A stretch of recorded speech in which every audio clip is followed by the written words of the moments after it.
2026 বিধানসভা নির্বাচনের আগে যুব সম্প্রদায়কে কাছে টানতে আসরে নামল বিজেপি। সোমবার চ্যাংরাবান্ধা ভিআইপি মোড় এলাকায় বিজেপির যুব মোর্চার উদ্যোগে আয়োজিত হল যুব আড্ডা। উপস্থিত ছিলেন যুব মোর্চার জলপাইগুড়ি জেলা সহ সভাপতি জ্যোতি বিকাশ রায়, জেলা কমিটির সদস্য শুভময় ঘোষ সহ স্থানীয় নেতৃত্ব। এদিনের আড্ডার মূল আলোচ্য বিষয় ছিল যুব সম্প্রদায়ের কর্মসংস্থান। রাজ্য সরকারকে কটাক্ষ করে জ্যোতি বিকাশ রায় বলেন, এই সরকারের আমলে শিক্ষিত বেকারদের স্বচ্ছ কর্মসংস্থানের সুযোগ নেই, কাজের খোঁজে তাদের ভিন রাজ্যে ছুটতে হচ্ছে। তিনি দাবি করেন, বিজেপি তারুণ্যকে গুরুত্ব দেয় এবং রাজ্যে ক্ষমতায় এলে বেকার যুবকদের কর্মসংস্থান নিশ্চিত করা হবে। দেখেন, আমরা যুব মোর্চার পক্ষ থেকে গোটা রাজ্যব্যাপী আমাদের হচ্ছে যুব আড্ডা।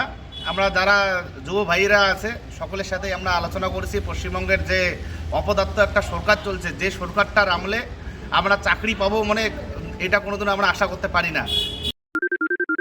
সোনাক্ষী, মশলা কোথায়?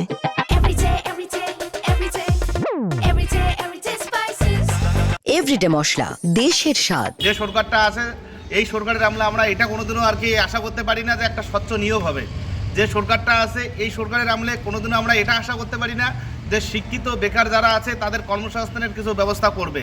তার জন্য আমরা যুবদের সাথে আড্ডা দিচ্ছি এবং যুব ভাইদের সাথে আলোচনা করছি যে আমরা যদি ভারতীয় জনতা পার্টির সরকার আসে আমরা কর্মসংস্থানের ব্যবস্থা করব এবং যারা শিক্ষিত বেকার আছে তাদের বিভিন্ন মাধ্যমেই আমরা কোনো না কোনো কিছু একটা ব্যবস্থা করে দিতে পারবো। কিন্তু এই অপদার্থ মুখ্যমন্ত্রী যে আছে এই মুখ্যমন্ত্রীর আমলে কোনো কিছুই হবে না। তার জন্য সকলে মিলে আমরা বিভিন্ন সাংগঠনিক বিষয় নিয়ে আলোচনা করছি।